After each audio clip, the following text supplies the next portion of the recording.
first of all, ask the questions, well, what do we need the skin of a car for anyway? What's it there for? Does it have to be made out of metal? Do we have to make it always in the same manner?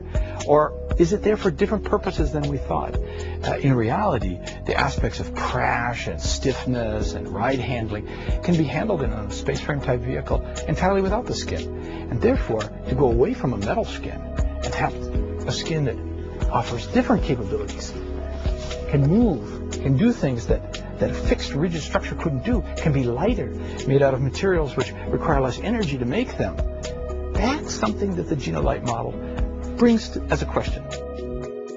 Gina is an acronym, a set of letters that stand for geometry, shapes, and function, how things work, in N is a way of saying infinite number, of adaptations, meaning there's a lot of change possible.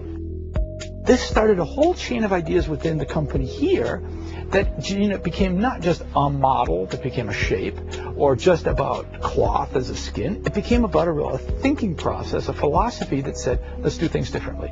Let's let materials talk in a different manner. And let's let tooling be a different issue instead of just the way to give us form.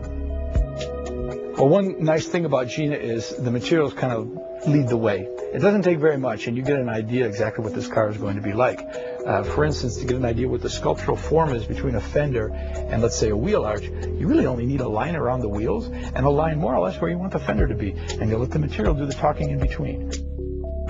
And then, just like you would if you were getting a suit made, you made the first mock-up, you made the first forms and patterns, you sewed it up, you tried it out, made another one a little bit closer, and when you finally got the final one, zip, you put it on. It takes about 2 hours to put the skin on this car.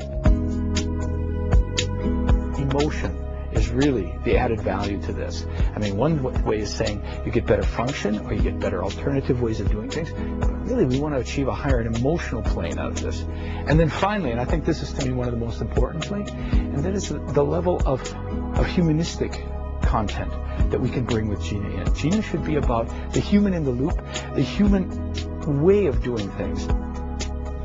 The Gina philosophy, in its short form, it's about being flexible. Thinking flexible, acting flexible, context over dogma. That's it.